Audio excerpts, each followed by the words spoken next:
Hi, people. What's up? We're down one. Kara Swisher is stuck in the airport fire thing. So we're 2 for 3, but she's with us in spirit, and hopefully she'll get here by the end of the panel, which would be really cool, because she'd have to run up and join us, and we'd all watch. So thank you guys for being here at this pretty badass conversation. I'm Lara Satrakian. I'm the founder and executive editor of News Deeply, and with me is Melissa Bell of Vox. She is not just the executive editor and the senior product manager, but really part of the founding team in a very fundamental way. So we're here to talk about the startup newsroom. We promised you this: start up your newsroom, building your culture, your team, and your products. And this thing at the end around shaking free of traditional mindsets, which makes me think of like an Herbal Essences commercial, right? We're shaking free of traditional mindsets. So we'll try to do that by the end of this. I hope so. So let's start, Melissa and I thought we would start with the genesis story of how, she journeyed from the Washington Post to this new thing. Go for it. Okay. Thanks for joining us today, guys. First of all, I'm really excited for this conversation because I've been a big fan of Syria Deeply. It's actually one of the sites that I looked to when we were first sort of crafting this idea about persistent content and what you can do with technology and editorial. So it really was a big inspiration for us, and I love what you guys are doing. And for those of you who don't know, can we talk about the new venture? Yes. Let's do it together. Okay. So I'll count to 3. Okay. We saved this announcement for this moment at this panel, that we are incubating a new project, and it is Ebola Deeply. You didn't count. Oh, sorry. Oh, my bad. Well, we're incubating Ebola Deeply. We felt that the Ebola story has a crisis of information. We need a better way of telling that story. So my team put in nights and weekends, a lot of volunteer dev time, to build a new platform covering the Ebola crisis with more local voices from Africa, more context, information, solutions, journalism, all about the state of the Ebola crisis. It'll go live in the weeks ahead, and we wanted to make that announcement here because really we believe in this conversation, we believe in this community at ONA to do the kinds of things we need to fill in information gaps. Sorry. No, that's good. I'm really excited about it, and I think that the work that you've done in Syria has been fantastic, and this is a topic that really should be covered in the similar manner.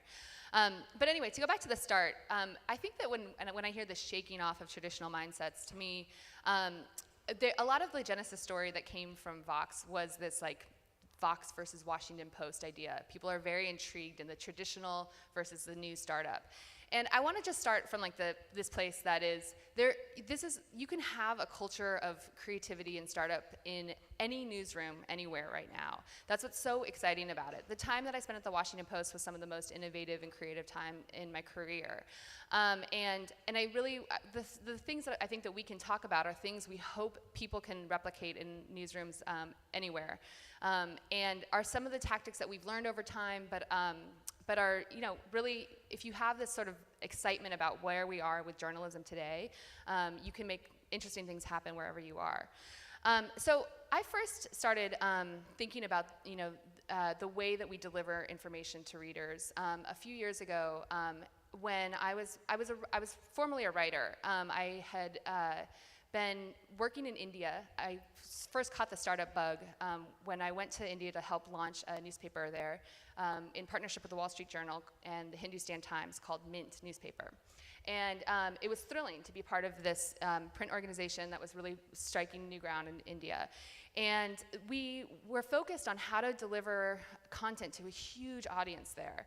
And I was so impressed at that time about the promise to deliver that information on mobile phones and how the audience in India was moving from, none of them had smartphones. They all had, just the regular flip phones. And I was really intrigued by this idea that you had to think about, people would still get print paper and it was still very important to them, but they were actually using text messages to send notes back and forth. And how can you start thinking about different ways to attract your audience and make sure that they're getting the information in the format that they want it. So that's really my genesis story, is thinking about these flip phones in India. How do you get people across the country knowing your information when you need it. And I've taken that through my time at the Washington Post, thinking about how can we deliver this, this really fantastic reservoir of traditional newsprint journalism to digital audiences. And one of the things that I felt consistently happened at the Post was we had this great archival information, these beautiful stories that have been written in the 130 years history, and they were too often lost online. There was this past of work that was either going back decades or was going back just over a few years from a reporter's work. Year over year over year, they were covering the same information. But there was no way to really tap into that unless you went through 15,000 different articles that they'd written over time. So this was the question that I wanted to think about. How can we take advantage of the technology that we have today and tie together information and deliver it to readers where they are? And that's really what I'm curious about the most. So what about for you? Well, my Genesis story was similar because it came down to the user experience of information and the user experience of a given story. We started referring to it as, you have UX, you have EX, editorial experience. And what I found, I was a TV reporter, which is why I talk so much, with ABC News and Bloomberg Television, covering the Arab Spring, story of a lifetime, so awesome, right? Except that we let go of the story when it was still happening. And we hit June of the Arab Spring, and we had already lost the plot. Syria, I could look at and say, well, because it came last in the order of revolutions or uprisings, it got the least attention. So there was a structural problem. I loved my job, I loved my employers, but structurally we were missing a whole story.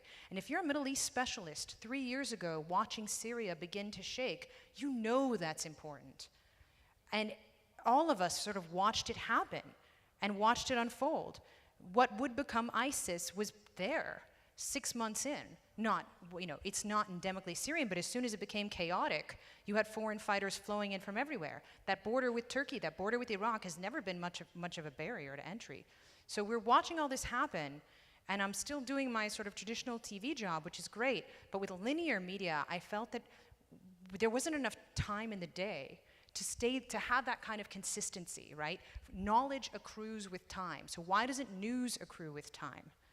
And that was highly bothersome. I felt that, frankly, we stopped covering the Iraq war while we were still there. Same problem, right? And that haunted me because it's as though if we didn't cover Iraq when we were there, we were probably never going to get around to covering Syria. And I knew it was highly important, and I had met Syrians, and I'm a Middle Eastern American. Every reason why I can see this is a big problem. I'm not psychic. Everybody could see what we see now. 3 years ago, we could see what would happen if nothing happened. So I brought together friends, designers, anyone who would listen, drew out in my notebook again and again. I want to build the ultimate story page, right? There's infinite real estate online. Why does every story not have a home? So I brought together just enough people and just enough resources, some of my sort of leftover salary from TV, and built the prototype on WordPress. And it was a huge leap of faith. The turnaround for me, we could have built that thing in a day.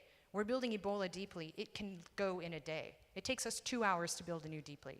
It's my obsession with editorial quality control that makes it a 2, 3, 4 week cycle.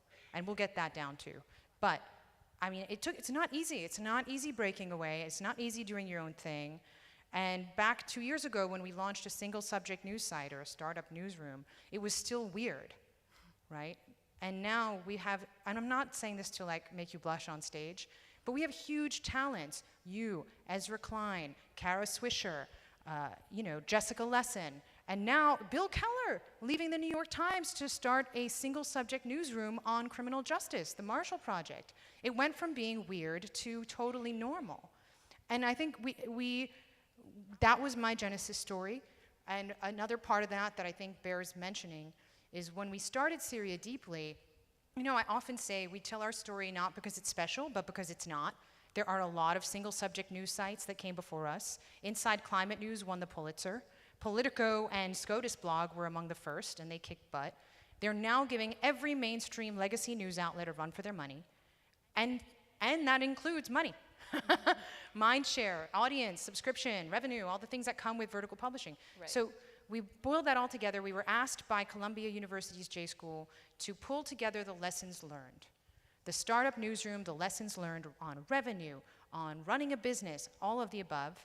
It's going to be published later this fall. It will be FREE free through the Tao Center at Columbia University. And it's called the Startup Newsroom. It's about, and we mention you guys, and of course, and we have 4 startups that we've profiled, and then a lot of big timers that we've interviewed to understand. So we don't all, I always say that for the first year of News Deeply, it was really hard because we were doing 40 things for the first time at the same time. And now everyone's done those 40 things. So the next generation of startup newsrooms shouldn't have to labor through the same 40 things the same way. Yeah. That was a long answer to your question. So you have such a strong mission and philosophy, the sort of why behind Vox. Why the why? What's the why? I think this goes a little bit to something that you see happening in the world when you're talking about us missing a story like Syria. I think it's a function of our technology right now. Our technology is geared towards the latest. Yeah. You see it in the streams of blogs. It's reverse chronology. So the newest is at the top. You see it in Twitter streams. The newest is at the top. Facebook is changing, made changes to their algorithm, but it is a stream still coming down their news feed. And so the emphasis is always placed on the latest. And that leaves out this huge characteristic of the web, which is that nothing ever dies. It's always there so long as the servers are running. And that means that you can access a story, that was published in 1997 if the server for that story is still running. And that's such a huge value to it. There's no difference really if you come to that story today or 5 years ago. If the information is updated and if the information is complete, it still is valuable to a reader.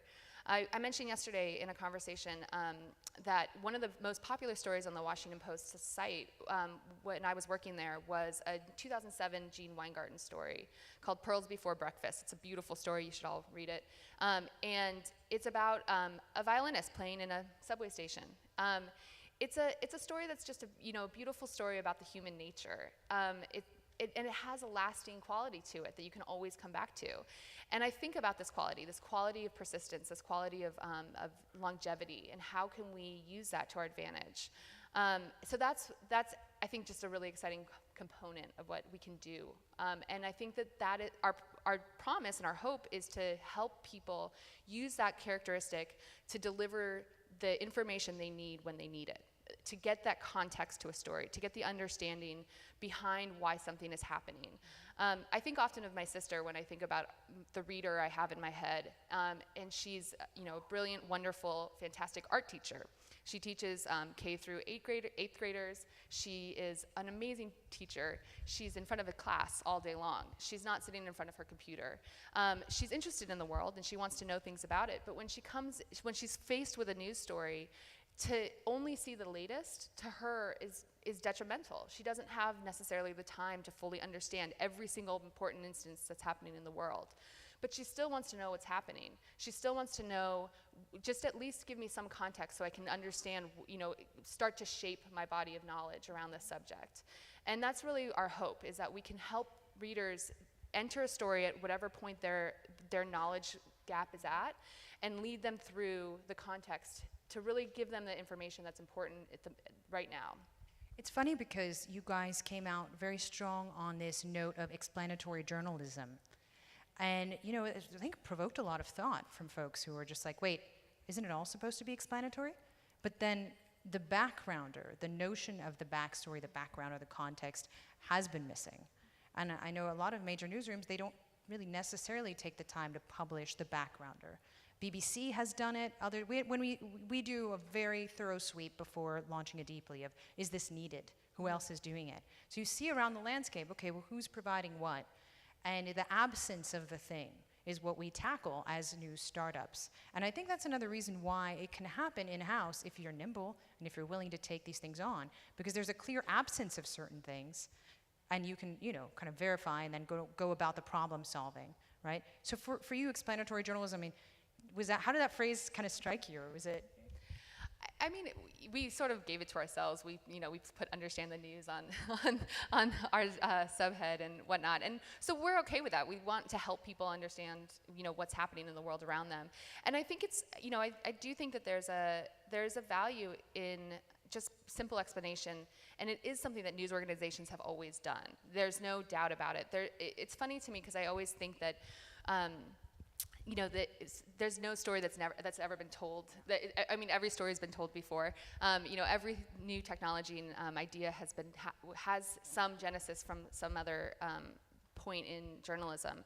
But I do think that just focusing on that one mission has really helped us cut through other distractions. I think this is important in thinking about the culture that we create in new startups. I think that one of the things that is really important to me is to make sure that we have one set objective. It's really difficult when you have multiple missions and you have multiple directions that you can be pulled into, because what happens is that you'll be slowly taken over by too many objectives, and then you won't have that clear ability to say, no, we need to focus on this. We need to just focus on the Syria story and nothing else. Having that clarity of mind is something that really allows you to move much faster. So that's really what I think about. The optimization strategy. What are we optimizing for? I think it's really interesting. Both of our organizations came at this from a mission-driven but news-centric sort of journalistic approach to something new. Mm-hmm. For us, it was very much about, wow, okay, we get it. The news cycle may optimize for recency, might optimize for mass audience, but someone out there is not optimizing for information. And in this case, information on a thing called Syria. So a lot of single-subject newsrooms, and ours is no different, are basically adopting a beat that fell off the news desk, assigning themselves to it, either building a Tumblr or something more sophisticated, and then becoming a single subject newsroom. Yeah. What we found and why this transitioned into the startup newsroom is we discovered, well, we want to study the single subject thing. And then it turns out it's a proxy for startup newsrooms. It just so happens most journalists, when they start something, start with what they know. In your case, it's with a methodology or an approach. And you do see this with data journalism at HealthMap and fact-checking at factcheck.org. Mm-hmm. Going after something and then optimizing for that. It's really yielding fascinating results. Mm-hmm. You pointed to something, earlier when we were chatting about distributed workforce and how you get it to work, mm-hmm. right? But I find that when you have a mission or a strategy, as a startup, when you have it in place, you can assemble the components. Syria Deeply is modular. Vox is visual, right? Like you figure out the doing. It's much easier then. So for Syria Deeply, we have data mapping for the casualties and refugees. We will do the same with Ebola Deeply, with suspected and actual cases. We have social media streams. We have 26 journalists in country in Syria writing for us from their communities in Arabic, which they bring us pitches in Arabic. We read them in Arabic. Not me all the time. My Arabic is not that strong. But we read them. We assign those pieces. They write. They send us the pieces. We translate them. We post them in English. Hopefully soon we'll also post them in Arabic. But then we do that. We do the social media monitoring. We have op-eds from contributors, right? If you're optimizing for knowledge on Syria, and you notice that Doctors Without Borders or Save the Children are going in more often than most newsrooms, that's valuable information. You can't mix it with your journalism the same way, right? It's advocacy, but it's information, so you have to account for it somehow.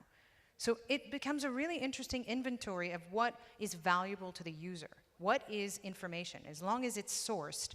We did a lot of Google Hangouts in the early days. We probably should start doing them again.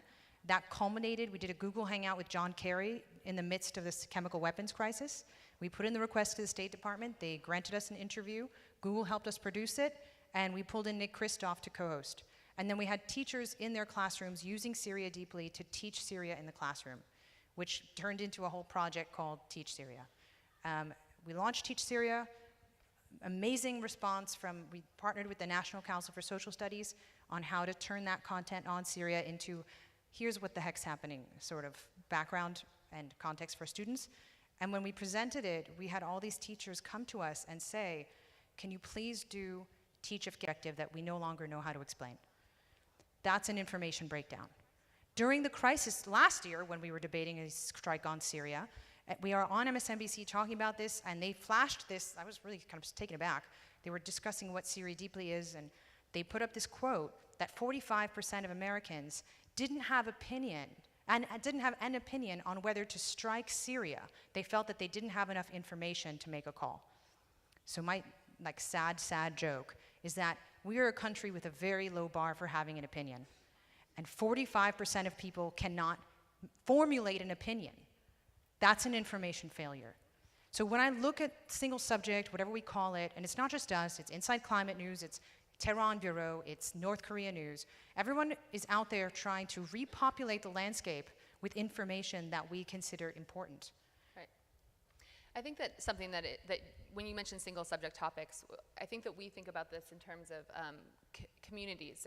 There's levels of interest in a subject, and I was in a panel yesterday with Mitra Kalita, who's a wonderful friend who works at Courts, and she said something that I thought was really powerful. She said that we were taught in journalism school that when you're in a room, when you're reporting on a meeting at a PTA or some local community meeting, you're not supposed to be writing for the people in that room. You're supposed to be writing for the people outside of that room. But now, we actually do want to be writing for the people in that room. We want to know who our audience is, and we want to be delivering to the communities that... Is there a song suddenly? It's lovely. Is that just an echo? I can't tell. Anyway, we want to be delivering, we want to be thinking about the communities that we're delivering our information to. There's a community that really wants to know about Syria and what's happening in Syria. And that community can mean people who are deeply interested in the subject, or people who just need a little bit of information, who realize that they don't know what's happening there and need to get a quick lesson on it.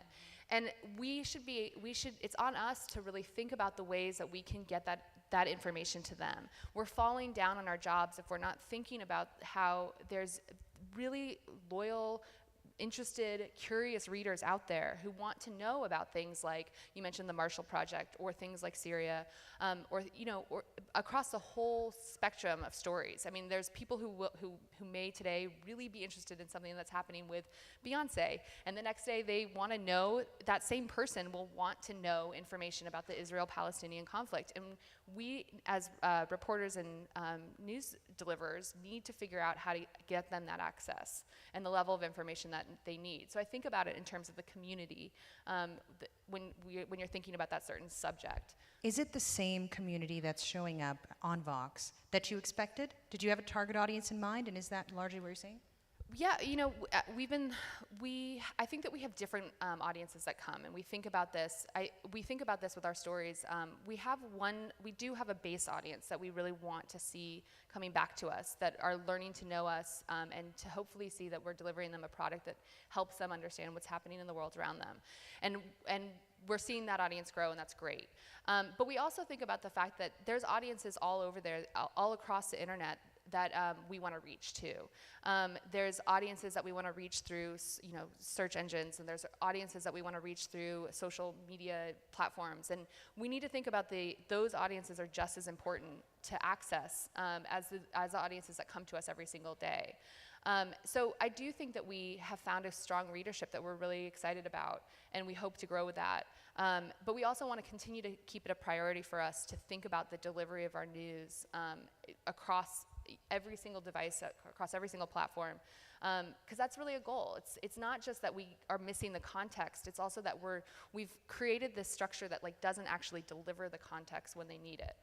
And you've begun your stuff even on Ebola, the visualization of this stuff. But if the old format is the 800-word article, what format do you want to see things take? So this is again, one of the fun parts of what's happening in journalism today. There are no set answers right now. I think that the format is again something that I think about with my sister, and she talks about her different students and how they all learn information in different ways. They're having a total party in the next room. I think about this. Some students learn visually, some students learn from listening, some students learn, through actual mechanical touch and feel. And we need to think about that. You know, we try to tell our stories in different formats. I think about this with, we have a fantastic video director and a great video producer who've been working with our reporters and taking the stories that they're working on and thinking about how they can visually tell that story in the same way. And a lot of times the information is very similar to what's in the story, but it's told in a way that delivers to a different audience that needs to see it and in that format.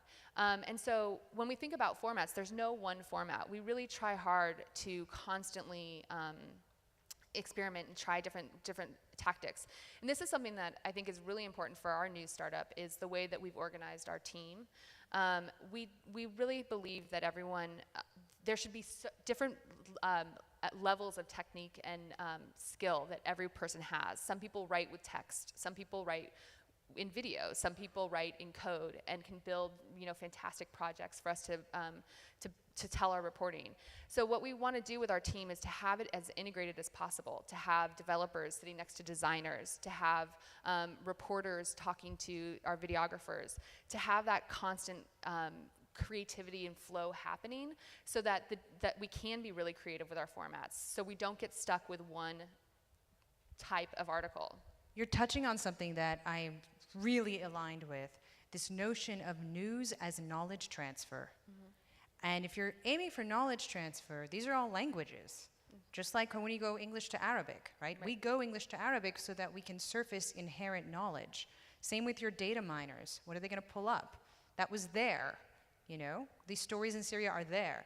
And these are people we usually treat as assistants to get one soundbite. They have more data than we do. You know, anyway, not to belabor the point, but this notion of, you know, speaking different languages and surfacing knowledge and turning that into news content, as opposed to the same chasing the soccer ball. Right. It's a different way, and it's really flippin' interesting. So we can keep going, and we will, but let me just see a show of hands, any questions that are out there? We've got like 2. Where are the mics? They're actually. Like, okay, if you guys can head to the back, and we'll pull you in and, you know, have you join the conversation. So target audiences, right? Really interesting. And when we look at this for the startup newsroom, one interesting element of startup newsrooms is because they're aimed at changing, they have kind of a theory of change, while remaining journalists. This is an interesting part. Marshall Project specifically says it wants to change the conversation on criminal justice, put it on the agenda, right? But they're doing it in a high integrity journalistic format. They know what they're looking to solve, and they know they want to take an underserved audience and turn it into a super served audience. But that also implies knowing who the audience is, right? So we know we have a target audience, humanitarian groups, Syrians, people who are interested in Syrians, Middle Eastern studies programs, diplomats, etc. They are the people who've shown up. And for all of these startup newsrooms, it's that niche audience that is more loyal than general interest news audiences. They see a return, we and others have a user return rate around 60%. Chartbeat tells us for general interest publications it's 20 to 30%. They come back, and they become the basis for sustaining new forms of revenue that make this model complete. And that's a really interesting point, because we're starting to see mainstream publications go that way and replicate it. But what's being learned at the startup level is going to inform and, frankly, possibly more quickly land on the formulas for digital success, because necessity is the mother of invention. And we're moving fast, all of us in the startup space. We have to innovate. We're testing. We're doing the R&D. We've become the petri dish. And we're seeing really successful models, Texas Tribune, others, who are making this work and sustaining high-quality content online, which proves it can be done. Let's start over there. Gideon Bellmaker from the Epoch Times, Echo. Can a startup be built within a traditional newsroom, or was going out and starting something new? That's something that a startup-minded journalist has to do. Can you repeat that one? Yeah. Can you repeat the question? A journalist is one. Sorry, I can't talk. Whoa, that's right.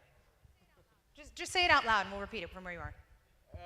A journalist that is a startup-minded, that wants to focus to break new grounds, does he have to leave his traditional newsroom, Or can you build a startup within? So does a journalist need to leave a traditional newsroom to start up a project? No, I don't think so. I think that you can. I think that this is what I mentioned at the beginning. I think that you can be innovative in various places.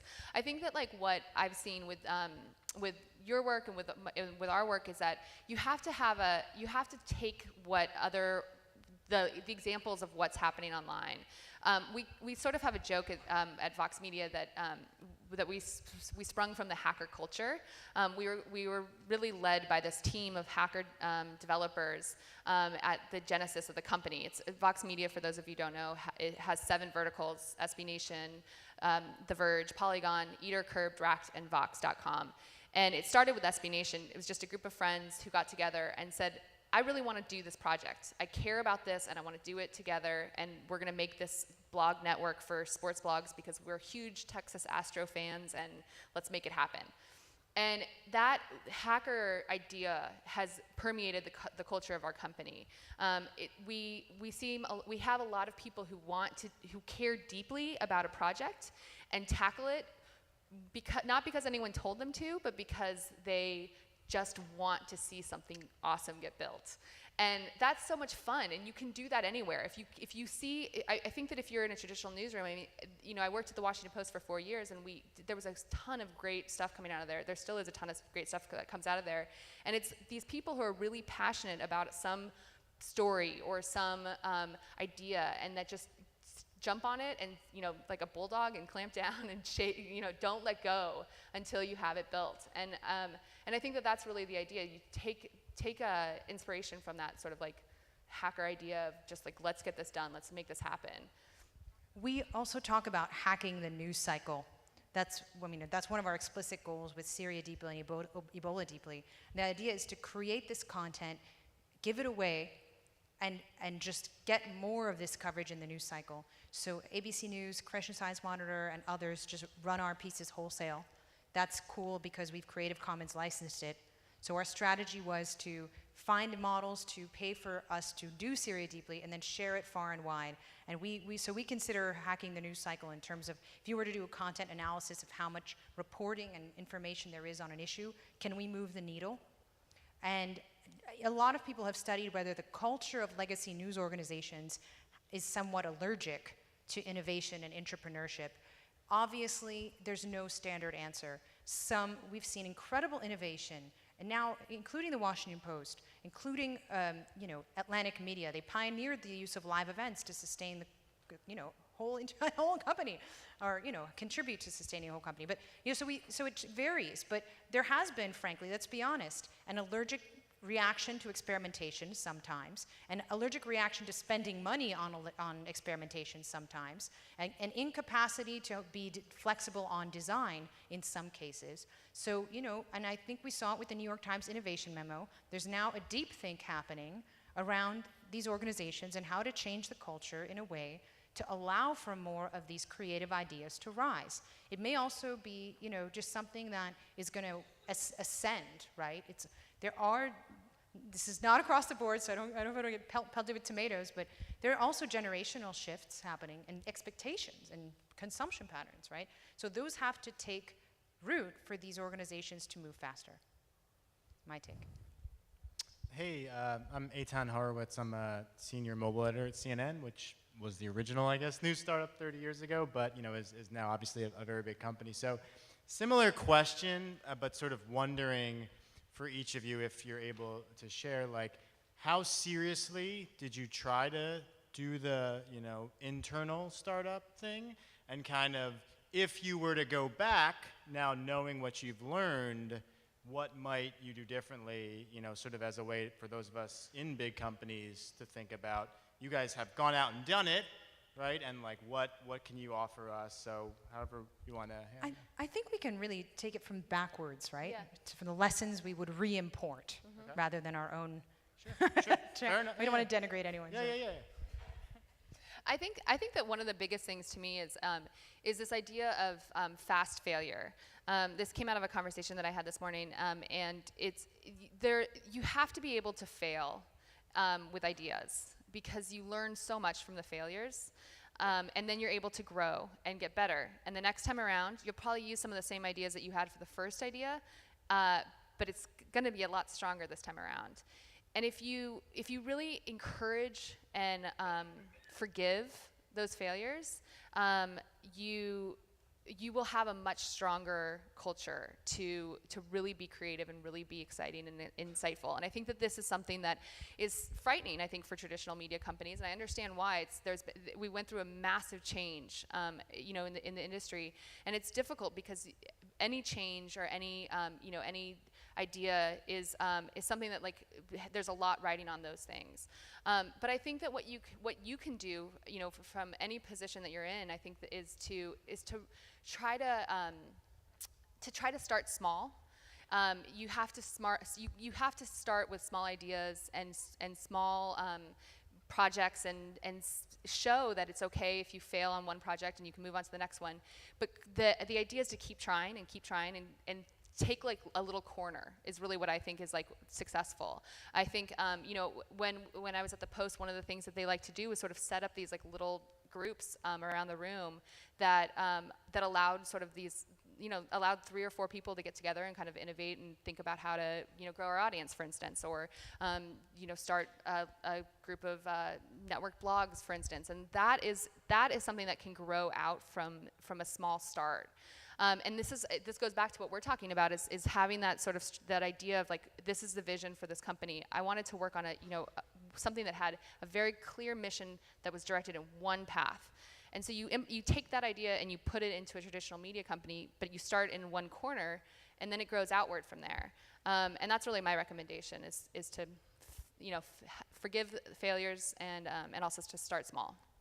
Mine would be let the reporters play. Let the practitioners into the process. And that's not just physically situating your dev team next to the news desk. That's actually inviting those who are covering the story to think about the different ways to present information, because they know what's on the cutting room floor, and they have a sense of the audience. They're probably closest of all of your staff to the data. They're closest to the user feedback. They hear, they understand, they know what's hard to explain. And I think that there isn't enough opportunity for reporters to actually take part in the creative process. A lot of great ideas can come from senior management. Tons of great ideas can have come from the dev side. But the grain of what the problem is, that's something the reporter is best positioned to speak to. And if they can't be part of the creative process, then you're not going to be solving the right problems. And the problems they see are never going to see the light of day. Hi, my name is John Greenman. I'm from the University of Georgia.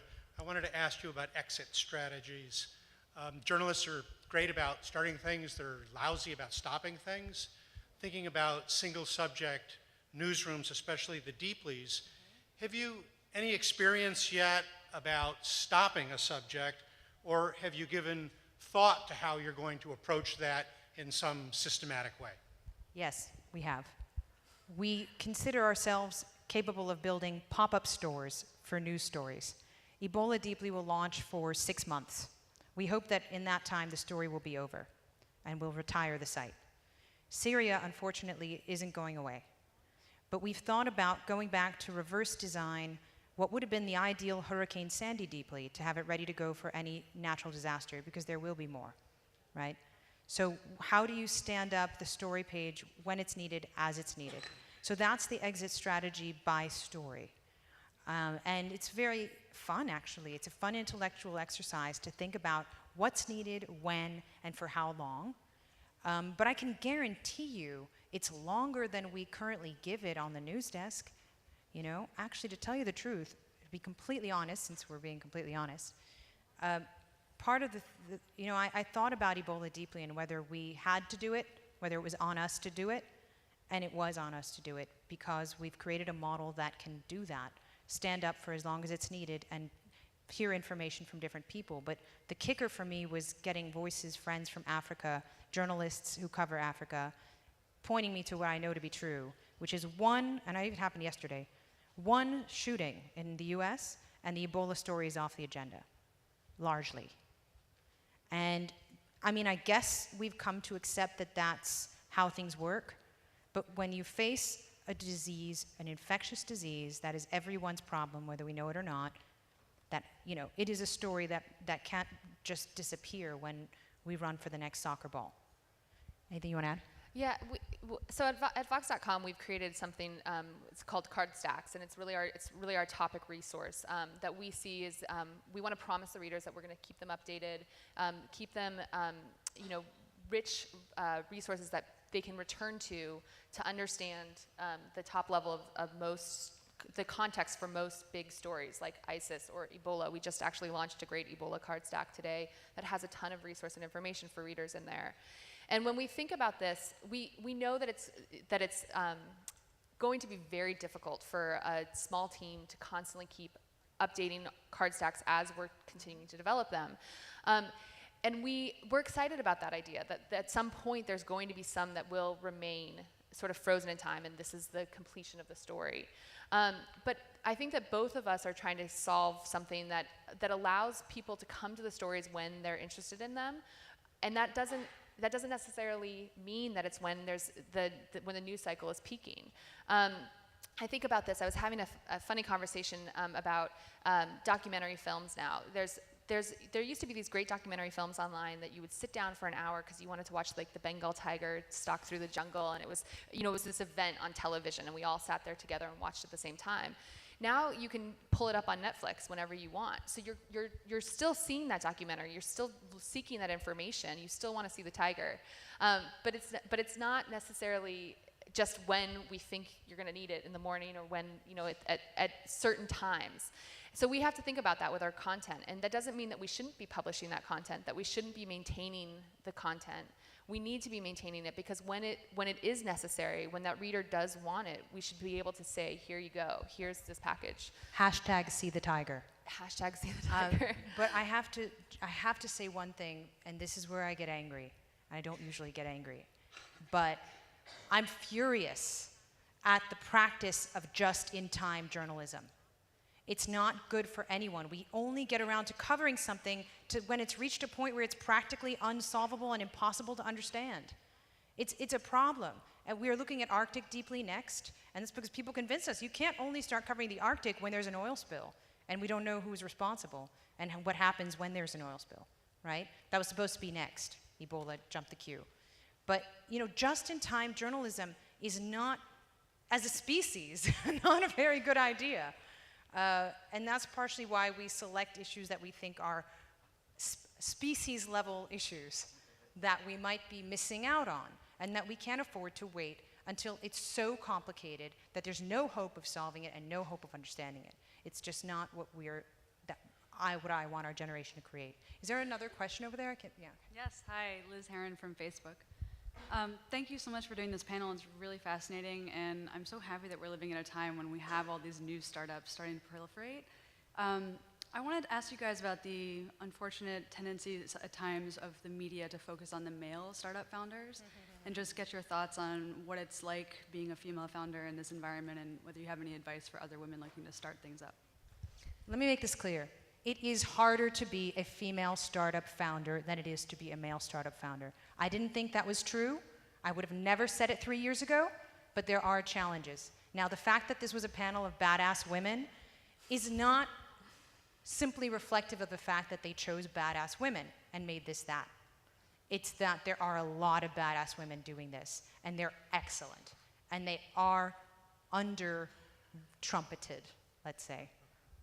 Yeah, I think it's funny. It's the way that you phrased it is funny because I think that when we were starting this, it was Ezra, Matt, and I starting this idea up together, and we had it. We were sitting in coffee shops discussing this idea together, and I didn't think of it as being a female founder until a bunch of news organizations decided to say there's a problem with single male founders, and I was like, wait a second, I was there too, and that I think is just that that is actually something that I've really learned in the last 6 months, 9 months, however long this has been. I've lost track of time. Is that that we need to be talking about it. That there's a reason why that this storyline continues to happen. It's because we need to continue to say there's amazing female founders out there. There's amazing women doing amazing projects, and to think beyond the the obvious choices. I think that this is something that we sometimes can do a little bit when we're reporting. You think of the sources that you know off the top of your hand. You know your Rolodex, you know your network, you know the people around you, and it's easy to just go to those. And you have to push yourself to go beyond that and to really think beyond that. Like maybe there's something else out there that's really powerful and interesting, but just because it's not right in front of my face, I need to look a little bit harder for that.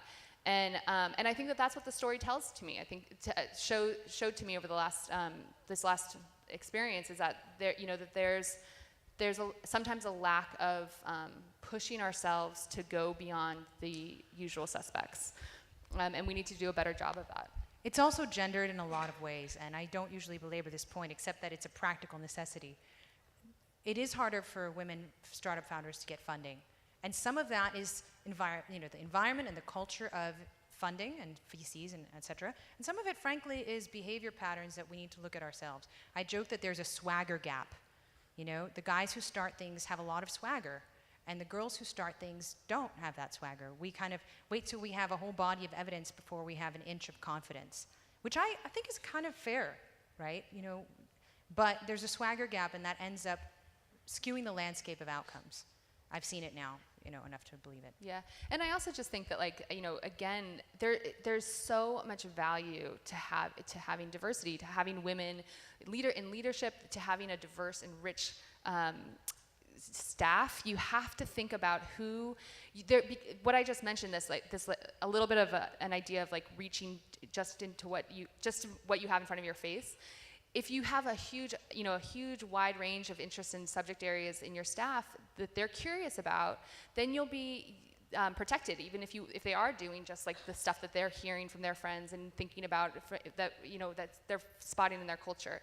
There's so much value in this, and it's such an important part of getting people to think outside of the box, and to think about the stories that we're not covering, to think about the Arctic, and to think about what else is there that we need to be really focusing on, and not just all focusing on the same story. And so I think that that's something that is important in this conversation. Question over here? Yeah, how you doing? Oh, sorry. My name is Nick Kratzis. I'm the online editor at The Observer Reporter, which is a mid-sized newspaper, family-owned. We've been around for 205 plus years. Wow. So obviously our newsroom is very entrenched in print. And the issue that I have as the online editor is I keep trying to get our newsroom to think more digitally, to try to change the culture, to try to think outside the box more. But the problem is when I try to get a room full of people to start talking about it, I always get 2 people that talk and the rest just kind of cross their hands. Or when I tried a small group of people that I handpicked, everyone else in the newsroom was annoyed that they weren't part of my little group, and that we were starting cliques. Yeah. So I wanted to ask what your thoughts are, besides firing me and hiring some badass woman to take over my position, what kinds of things we could try on a traditional print newsroom that is struggling to move digitally. Where's your newsroom based, and what do you tend to cover? We are in southwestern Pennsylvania, so we cover 2 counties just south of Pittsburgh Metro. And so it's very county-centric between the 2, I guess. So one thing that I always love to talk about at the Post was the buddy system. I was placed when I first got there. I sat next to this wonderful woman named Yura Conscious, who has been at the Washington Post I think for 34 years now, and she covers home and design for the Washington Post. She's fabulous, and we sat next to each other. We didn't know each other. We just started talking, and she was this just cynical, hard-hitting journalist. Even if it was a conversation about dry dishwashers, she was still a tough journalist, and she taught me so much about how to really report on the phone. I just would sit there and listen to her, and I was so amazed by her talent to get stories out of people. And then she would, in return, ask me, "What are you doing on Twitter again? What is this hashtag thing? Why is my computer not working?" Really silly, simple questions that she might not have known who to ask. And I'd say, "Don't use Internet Explorer, for the love of God." and sometimes she would listen to me. And that really allowed us to build up a trust. So she wasn't embarrassed about what she didn't know. And and she became, she's this fantastic presence on Twitter. She has this huge following on Pinterest now. And because she was able to I was able to break down those few barriers just because we sat next to each other. She's coming up with ideas. She has all these ideas about how they should be on Pinterest and what they should be doing on Pinterest. And she's constantly, effusive about her different digital ideas. And it was because we were next to each other. And I think, it goes back to me saying start small. Start really at that person-to-person level. And let the people, because she felt unafraid to play, in a silly back and forth collegial way with me, she was able to go, be completely creative on her own. So I think it's brilliant. The buddy system / digital Sherpa is brilliant. One other thought is to pick a project, and that might, since you're hyper local, it might be at the community level. I don't know where you are now, but trying to look at you. Oh, there. No, just say, it might be something that you do as a hyper-local experiment on community coverage. Could be an issue, could be an industry, could be mining, could be, things that are pertinent to Pennsylvania that you pick as a reporting project, and you say, okay, we're going to report the heck out of this in a digital way, who's in? And sort of onboarding people to the digital mindset, shaking it off, right? Shaking off all mindsets by having a project. Once it's story-driven, I think you find a newsroom much more able to see the value rather than it being this abstract thing of going digital. So that's another idea. Hello, my name is Omar Mohammed, and I'm a journalism fellow at the Cronkite School at Arizona State University. My question is for Ms. Bell. One of the criticisms that you guys got when you started was around the issue of diversity. I was just wondering if you think that was fair, and what have you done to sort of mitigate that? And just generally, what do you think startups should do to make sure that their newsrooms are a lot more diverse, not just around gender issues, but also across sort of race and other minority groups? Yeah, I think this is a great question. I'm really proud of where we are. We've built a really diverse newsroom. We have I think we're just about to bring on a woman reporter, and she'll make our newsroom 50-50 in terms of gender parity. She is a reporter of color, and that's great. I think, I'm not sure how many we have on staff, but we have a very diverse newsroom now in terms of racial diversity as well. I think that there's other issues of diversity that we want to push into more: geographical diversity, economic background diversity, and we still can grow in those areas. But I'm really proud of where we have come. And I think that the criticism at first, was it fair? I don't, what's fair? We were starting new. We had a team that we sort of started with, and it's not whether it was fair or not. I think it was a great conversation to have. I think that we need to be having this conversation. You need to be thinking about it. You need to be thinking about it every single time you go out to hire a person. You need to think about the macro makeup of your newsroom. One of my colleagues said at one point, it's so hard to walk into a cafeteria and sit down at a table when you're new. Whatever you can do to make people feel welcome at the company is the way that people will be happy there, will feel excited, will feel like they're a part of that community.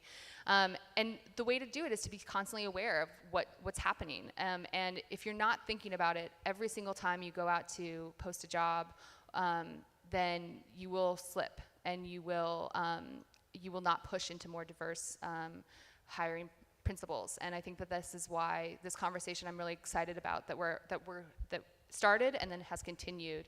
I think it's going to help change, hopefully help change media organizations all over the place. I think that it's not a problem just with startups. I think it's a problem in traditional newsrooms as well. And we need to be continuing to think about it so it doesn't become, so it's always a priority. If it's a fair question to ask Fox, it's a fair question to ask every major legacy news outlet. Right. What's their diversity profile at the executive level, at the incoming level, gender balance, socioeconomic diversity? Are internships only within reach if you can afford to work for free? Yeah. And what does that mean for our newsrooms, and what perspectives are missing? On certain stories, right? For Syria, I have to keep a constant diversity of people who see things one way versus see things the other, or else our whole coverage will be skewed in a particular direction. right? So we have to think of it across the board, and I'm glad that whether or not you enjoyed being the lightning rod, I'm really glad that that kicked off the conversation. Yeah, and it's still happening. I mean, I think that like you can see this with the New York Times and the conversation that's happening there with the Shonda Rhimes story. You know, we need to be constantly talking about this, and I hope that we do. I hope that we continue. My name is David Clinch from Storyful. Hello to both of you. I want to say three things. One, Kara Swisher says she's just arrived, and so she's going to walk in. Two, you're both heroes of mine. I'm really, proud Likewise. to watch what you both have done. But third, a loaded question, and you'll know why it's loaded. How do you combine doing a startup as a journalist in the news industry with creating a successful business model and creating a successful business? I mean, that's a question for both of you, not just for advice, but really to kind of tell us how you did it. It's an incredibly vital question. We studied it for the book, The Startup Newsroom, and the truth is that it's a very steep challenge. It's a fusion of the lean startup, as we know it in startup realms, the Eric Ries book, so the lean startup plus the startup newsroom. It's very challenging. You have to get all of those elements of a startup culture right, or at least right enough, while maintaining an editorial operation that is sound, credible, complete, etc. So for example, traditional startups might say, minimum viable product, get it out, ship, ship, ship, ship. Well, you can't do that before your editorial is solid, and once your product launches, you have to feed that beast. So there's actually time is at a premium after you ship. Right? So you have to think about all those things: organizational design, business models, strategic planning, right? These are all culture of experimentation, audience engagement, revenue models, experimentation, business development. And you have to have all of those things accounted for up front, even if you're just a one-man band with a laptop. So either you have to know that they exist, those tasks exist. Are you going to incorporate? Are you going to be nonprofit? Are you going to be for-profit? Are you going to be a B Corp? We're a B Corp, right? There's a catalog of things to do when you start an enterprise, and you have to go in with your eyes open so that whatever you're missing, you can find ways to fill them in. Luckily, there are a lot of ways to fill them in, right? CUNY has published a cool website with all of these pre-written business plans you can go take a look at, right? The Investigative News Network has done a lot of training. There are all sorts of resources for nonprofit startups, which are proliferating partly, there's I think I was at a Pointer or the Knight Foundation studied the nonprofit startup space, and it was mostly journalists who had taken buyouts. So there's a huge supply of capable, talented journalists starting startups with no prior acquaintance with lean startup or these various ways forward. So that's something as an industry that we have to make easier for people so they can climb that curve and upskill fast enough to do it well. We partly joined Vox Media because they had a really strong business side, and it was something that we were able to say, we believe in your business mission, and we think that you guys are doing a great job with it, and let's move forward with this. So it wasn't a huge, we weren't worried about that part of the startup so much as I think other people might have been. But I do think that what was really important about our decision is that we take responsibility for the company goals from the editorial side, from the product side, and from the business side. Those are all important to us in the newsroom. We can't think about them as somebody else's job. I think about this a lot, and I'm now skipping on his name, unfortunately, but a ESPN editor said that he was at a newspaper covering Craigslist when Craigslist was first online. And nobody in the newsroom poked up their head and thought to say to the advertising executives in the classified section, you might have a problem here. Like, this company is doing your business, and that's where our revenue comes from. And we need to make sure that we're taking responsibility from every single part of the company, that this is a product that we're building together, that we're packaging it from a business standpoint, from a product standpoint, and from an editorial standpoint, and it has to work as one unit and not as somebody else's job. So that's really my thoughts on that. So are we basically just going to keep continuing the conversation until either Kara Swisher shows up or we get kicked off? Is everyone on board with that? Everybody? Okay. I get strange head nod. Is there any other questions over there? Or Hello. Hey, David Cohn from Circa. Also big fan of both of you and what you've been doing. And you've done a great job, I think, of evangelizing entrepreneurship and starting something new.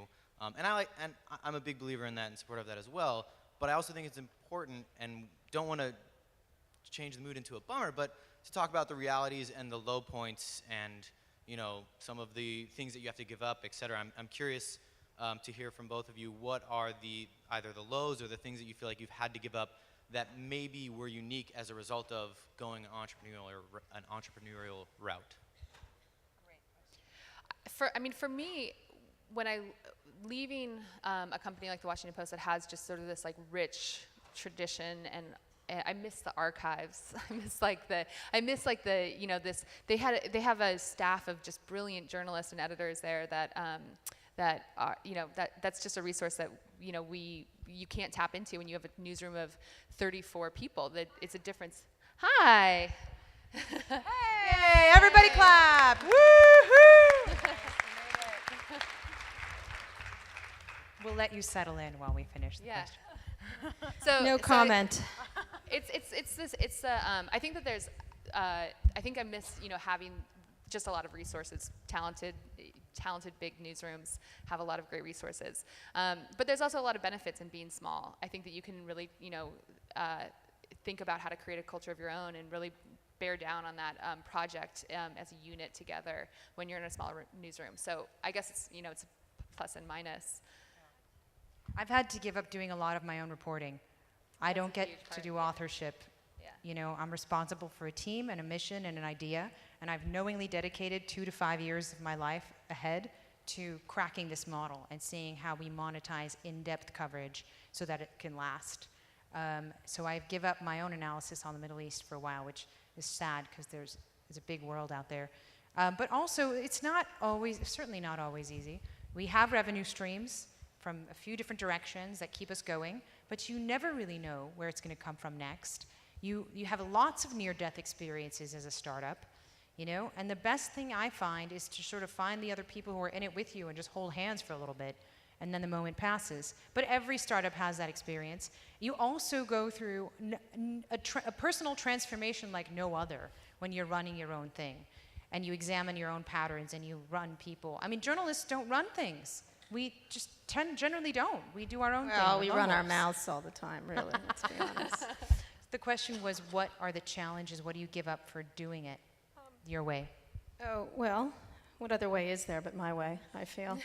I think that you know, first of all, I'm fantastic. That begins, you have to think of yourself as fantastic and that you can do anything, and you're completely right at all times, and have an overrated sense of ego, which is really actually true. But what you have to do is have an amazing team. Our Recode team just kicks ass, like this week, on all kinds of things. And they're hugely enthusiastic, and they want to, you know, most people don't want to work for big news organizations where they're cogs and wheels and they're non-creative and they don't get to do what they want. And one of the biggest problems I have when I bring people in, especially from old news organizations, is they are always waiting for permission. It's really fascinating. And you know, I was talking to one reporter, and they're like, well, what should I cover? I go, I don't know, what should you cover on this beat? Because they know it better than I do. And they said, well, what should I cover? I said, what should you cover? It just was like a Abbott and Costello routine. And one of the things that I try to get them in mind is it's their creativity, it's in their hands. And I think once you let them do that, they run wild and stuff. Other than that, I mean, we've had a 12-year startup going now. We were running it separately from the Dow Jones for years. And so you do have to give up time, but it's so well worth it rather than sitting in one of these horrible newsrooms where you're dying by the second and wanting to shoot yourself in the head. But otherwise, I love it. I've never had a better time in my life, and I'm super old. We started with Genesis stories. Even if it goes back 12 years, can you tell us your Genesis story? I'm a really bad employee. I hate bosses. I hate them. I think they're douches, and I just didn't want to work for anybody. You know what I mean? You know that editor who's such a douche. You want to shoot them. And I just didn't like the big news organization. They were always like, where are you, Kara? And like, I was out doing sources and breaking stories, but they were always wanting to be in the newsroom with the other reporters, which is just bizarre. And so I just realized I didn't fit, you know what I mean? Like, I don't fit all kinds of places. And so, you know, maybe it came from being gay and being different or something like that. I just didn't fit. And so I thought, I think, you know, Walt and I decided that we were going to create our own place that we liked, you know, land of Walt and Kara. And I think that with our rules and the things we didn't like. And so we corrected. I was talking to someone we just hired, a CTO we just hired yesterday, and he was talking about where he was, which was full of bureaucracy. And all of us know that, and it just happens. I don't think it's anyone's fault necessarily, it just happens. But one of the things that, you know, he was like, my wife can't believe that I can work at home whenever I want. And I said, what are you, 6? Of course you can. Are you like watching Desperate Housewives of New Jersey all day? I won't like that, but like, it was like, I'm not their parent. And so I remember feeling very parental when I worked at all the big news organizations. And so I was just a bad employee. That's really where it starts. And then we decided to do it. And then we were really obnoxious until we got what we wanted and stamped our feet and said, you know, we never heard the word no. Whenever we got no, we're like, yes, but by that you mean you're going to give us the money, or by that you're going to do this. And so, even leaving News Corp. So I actually have a follow-up question to that. I'd love to know this. When you talk about bureaucracy, it is something that really is how do you shore yourself against that? How do you create a culture that doesn't build into a bureaucracy? We're creating processes right now, and are they going to be processes like in 10 years that we're like, who the hell made this stupid decision to do it this way? I bar a lot of meetings. They have to give me a very good reason to have a weekly meeting for anything. And so, you know, we have so many tools now to communicate. It's so much easier. But one of the things is we've hired a bunch of new editors, and they're like, we want to put structure and, you know, this and that. And I said, you know what? We've been pretty successful being crazy. Like, and you haven't. So perhaps we might want to mix the two. And so we want to keep in mind that there has to be a certain amount of structure. At the same time, with structure comes a deadening of things. And so we try really hard to, you know, we have a thing called a yes and culture. It's very Chicago improv kind of thing. And I have it on my red chair at work. And so not that there's no bad ideas, because there's plenty of those, but it's that you don't allow people to constantly be negative. I mean, it just drives me crazy. I think a lot of journalists are like born disgruntled. And so they are, come on. I love when journalists write about businesses and have never run one. That's always my favorite. You know what I mean? This is not working at Yahoo because, and I'm like, well, you've never run, you know, a hot dog stand. And I have a business where we run the P&L. You know, I know about every aspect of our tiny little business, but it's a business just like others. And so I think that we don't allow ideas to be squelched immediately. We allow people to talk about them, and they have to say and. They cannot say but. Because when you say yes, but, that starts down a road of negativity. And we've had I'm not like one of those happy, shiny people that, you know, is into the corporate speak. But if you stop allowing yourself to say what you can't do, you don't end up, you know what I mean? You just don't. It's just a mentality. And so we make people do that. And they love it. People love it. They thrive under that, as you know what you're doing there. So this is like Pepper Kara with questions time. Yes, I'm wearing all black. Yes, there you go. You turned All Things D into a thing. So what was the anatomy of the thing? How did it grow into a thing? Like what thing? Well, you had an audience, you had events. You really turned it. Yes, and then we killed it, and then we started something else. That's great. We were kind of excited to kill it. I mean, we didn't kill it. News Corp killed it, but I mean, I don't know what they're doing with it. They own it. It seems like they've killed it.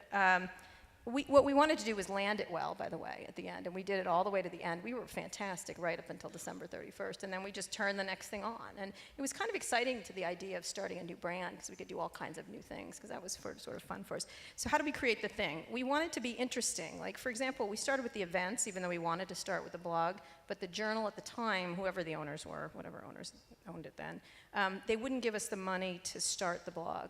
And so we did the event because it would make money, and it did make a lot of money the first year. And so our whole idea behind the event was that we had gone to all these horrible tech conferences where the sponsors paid to be on stage, where there was all kinds of, it was just dull. Like, you know when someone's trying to be aggressively dull, like on top of it? And we just were like, okay, we're gonna create the conference that we wanna go to. And so everything that we did, and it sounds super selfish, was let's please ourselves. What pleases Kara and Walt? You know what I mean? What amuses us? Well, Bill Gates and Steve Jobs together amused us, so we decided that's who we get together. Or, you know, or we would put James Cameron. What's that guy doing down in the bottom of the ocean? Like, stuff that was interesting to us. And so we wanted to do something something that we're now calling live journalism. Like, it's for people to see it in action. And sometimes it's a great thing, like you have great interviews. Like we had the Jimmy Iovine and Eddie Q the day they signed the deal, like the hours after they signed the deal. And sometimes, you have disasters like the Mark Zuckerberg sweating incident, which was still good anyway, not for Mark, but for us it was. So you try to just create stuff that's interesting to you, and the same thing we're doing at Recode now is that stuff that's like I'm really interested in radio right now. I'm obsessed. I'm going to have a radio show, and then I'm going to have a TV show. So what interests me, and then I try to get people in our staff interested in it. So I don't think we're creating a thing. It's just that we're allowed to be creative, and I don't think journalists give themselves enough creative energy. I think they get stuck into processes and editors and stuff like that, and then now the depression of the industry. They just get sucked down into a vortex when there's nothing wrong with news. There's something wrong with the way it's structured, and that's different than people being interested in news. Questions out there? I can't. Okay. How do you think? Who is this obnoxious woman who just showed up from a flight? Hi, I'm Sarah Glenn. I work at Chalkbeat. I really like what you guys do as another news organization that is single subject and led by women. But I'm kind of curious about, when it's kind of just a miracle that we do all the things we do in any one given day and do the jobs of like maybe 6 people each, what do you guys do to look forward to the future of like, how do you do kind of your goal setting and one of your metrics for success and your baselines, from your first 6 months or year and then after that? Great question. I'll start. I think that this is something that we had some goals when we first started that we came up with in sort of a half hour, that we thought would help us understand if people were reading us and people were finding information out and if they were understanding what happened. And it was a list of like 6, I think, objectives that we had, and we passed them in the first month, and we were sort of like, like this is not going to be, like we have to start over from scratch. And so we actually sat down and created a pretty like hefty list of objectives. Like these are the things that we think will help us understand if we're doing a good job. And the reason why it was important to me to come up with this list was because what you mentioned, like the 75 things that we all do every day, I really wanted us to make sure that we were thinking about that long-term goal, even though every day is filled oftentimes with such short-term things. There's some things that I really want us to achieve with the uniting of technology and editorial. There's things that we want to think about in terms of like delivering information in new ways. And if we don't give ourselves sort of these like forward-thinking aims, I worry too much that we can get caught up in the short term. So it took us about a month of talking through these things. What really matters to us, what really is important to us, and we came to a really good set of different measurements that we use to sort of see, like, are we keeping our promise to the promise that we want to achieve and the promise that we want to offer to our readers, and we keep that in mind. It helps me prioritize my own day when I'm looking at a list of a bunch of emails I can get back to that will feel kind of good because I got my inbox down, or the much longer like project memo that I need to come up to sort of help build a new product. So that's kind of the way that I've worked. I don't know if that will work for anyone else, but it's sort of my crazy mindset that I needed help with. I really feel you on the spirit of the question. I definitely feel like I'm wearing 8 hats, and I'm really looking forward to the day where I put them one by one on other people's heads. And that will come. I know it, because we're fantastic. And I mean, for us, it's very simple and very nerdy. I know what standards I hold our platforms to. Are we surfacing new information? Are we tapping voices that have inherent knowledge that haven't been heard from? In the context of Syria, are we telling human stories? Because when I say nerdy, I'm an amateur systems thinker, so I like to think of stories as systems. I can map them. I know what's relevant. We have a scatter plot. I understand what's relevant in a given context. So I can tell if something's coming and it's being overblown, or if something's completely missing and we haven't heard about it, that's a fail for the collective press pool. So I know where that standard is for me on each story. And for the time being, since one of the hats is executive editor, I am responsible for that. And then I do set goals. I do hope that we launch I'll say it, it's, you've got to put it out there and believe. So we want to land on a very, very high integrity form of journalism around these platforms, and still hope to launch one each quarter starting in 2015. I want the orphaned stories in our nest. And we do that by looking at what has a high need for information and a high opportunity for impact. And we run each topic through that. And I look at what is out there on the topic, what exists in that space. What is the human cost if we ignore this problem? How many people are affected? Are there event drivers? We hope to do Myanmar deeply because there's the consequential Burmese election next year, and all we know about Myanmar is that nice lady who was in jail and now she's out. So, so that's how we're doing it. And, we're a social enterprise, so we pick the stories, we pick the model that we want to have in the world, and then we reverse engineer how to sustain it instead of following the money, because we'd be doing very different things deeply. Gosh, I feel so superficial. I'm obsessed with the bendy iPhone this week. Apparently it's not that bendy. Investigative reporting. So I think we think about, one of the things we had to do is we had to show that we could still do what we did well at All Things D. That was the first 6 months was about that. Like, we could land all the stories, have the same staff, have the same energy, have the same scoops, and then turn in a kick-ass conference, which we absolutely blew it away in terms of finances and everything else. So that was the first thing we had to do, is prove we could do what we did.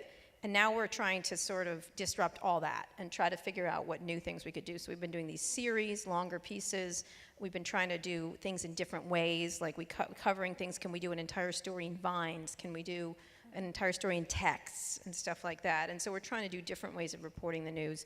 We're also trying to think around, again, with longer term pieces, how we can tell stories in a multimedia fashion and what is interesting, and not these giant snowfall things, but what's easier? What can we do in these beautiful packages that we can get into a system where reporters can be challenged to do stuff? We're thinking about doing, again, the radio show. We're thinking about doing large profiles, like with beautiful pictures. Some of the stuff they're doing at California Sunday, you should look at. We egregiously copy great ideas. And so we're trying to see how we can keep telling our stories with the same kind of high quality ethics we're known for, and at the same time enjoy ourselves. And I think we do, and I think one of the things we tried was to enjoy ourselves a little bit more. We're a little sassier. We changed the color to red, which means we have to be a lot of fun. And then, and try to do something that's more meaningful for the reporters. I want my reporters really to grow creatively so that they can do events, they can try radio, they can try all kinds of ways to communicate. And that's why we keep so many people for so long, I think, because we give them that. And then we also have to make a great business. We've given all our reporters stock, we just did that. And we want to make sure we have something that's a sustainable business and find new ways of making money. And we try all kinds of things. So we have to wrap up, so I want to put a question to all of us. Kid J School walks up to you in the hallway outside and says, I want to do that too. What do you tell him or her to do and not to do? Get the fuck out of J School. Like, wait. All right, we're done. Right? What? I went to Columbia Journalism School. I shouldn't say that, but I should have taken that $10,000 and invested in Apple stock. That's what I should have done.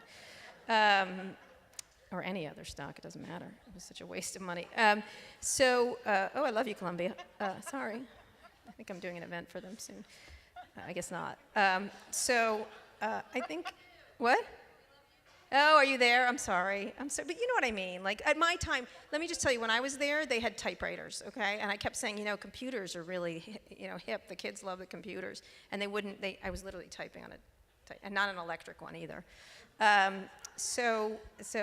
I'm 100 years old, as we've established. I would say that there's no point, not just a kid, but anybody at any age. I think we always do this, what do the kids think, and stuff like that. And I have a pair of kids myself. But I think at any age, one of the things we spend a lot of time doing at Recode is we have everybody of every age. I spend a lot of time. I'm very interested in diversity on my staff, and not just forced diversity, but age diversity, race diversity, gender diversity, and stuff like that. And everyone talks about that, but I think we actually really try very hard to do it because it creates a better system. It creates a stronger fabric in our group.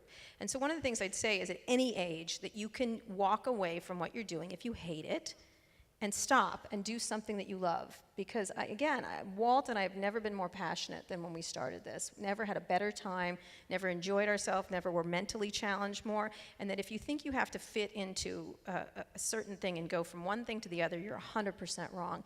And one thing I've noticed is we've got a bunch of millennials on our staff, and they are literally 150 years old in their thinking sometimes. They're so conservative, and I'm like, oh, if I do this, you've got to not worry about it. We live, we're lucky to live in this tremendous country. We have talk about what's going on in Syria and everywhere else. It's horrible in most of the world. Most people don't have choices. You have a lot of choices, and you shouldn't choose something that is deadening. And so that's what I would say which is why I say get the hell out of journalism school. Unless it's super exciting, then you should be there. But that's what I would say is you have a lot more choices than you think, and you should take a lot more risks at every point in your career. Yeah, all of that is really great advice. I went to journalism school, but I went to journalism school after 4 years of sort of messing around, having no idea what I wanted to do. So by the time I got to journalism school, I was ecstatic. It was so fun. People wanted me to go up to other people and ask them questions and be nosy, and it was I was having so much fun at journalism school. And I noticed that some of my classmates didn't. They weren't having fun.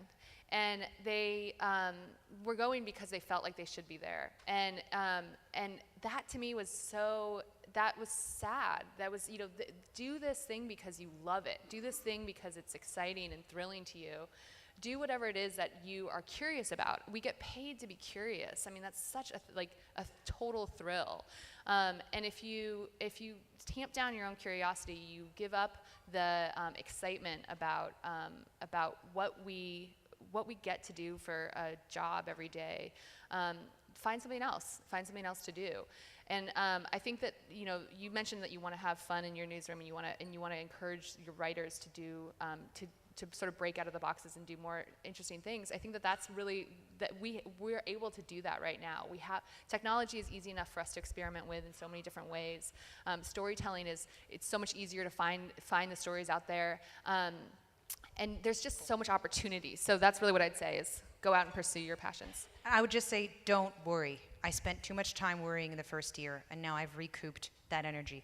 Please give me a strong round of applause for Kara Swisher and Melissa Bell and all of us up here.